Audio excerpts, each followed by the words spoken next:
Church planters are in a unique situation, and I think the spiritual health of the church planter is always going to be an important question to address, because there's a there's a vulnerability that I think comes with church planting where you don't have necessarily the full support or the full blessing of being in an established church. And so it can be lonely, it can be discouraging, one thing doesn't work, it can feel like everything's failed. There can be an immense spiritual attack against church planters where it just seems like constantly everything's against, and people that were friends are kind of turning against them.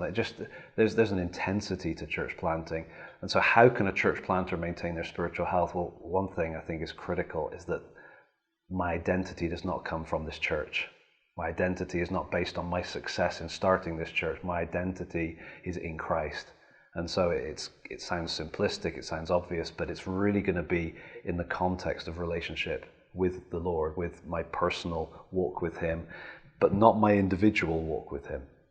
And that's where the challenge can also come, because it can be such a lonely context in church planting where everything's go, go, go, go. There's all the things that have to be done and the things that have to be achieved.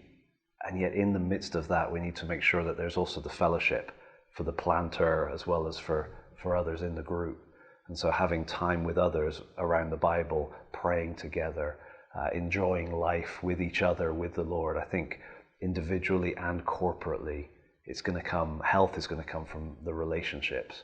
At the moment our eyes go off of that onto the plant itself, onto the church or onto the goal or onto the vision, and that becomes our source and that becomes our goal, that's where we can really set ourselves up for trouble, because the enemy's going to attack. It's going to be tough.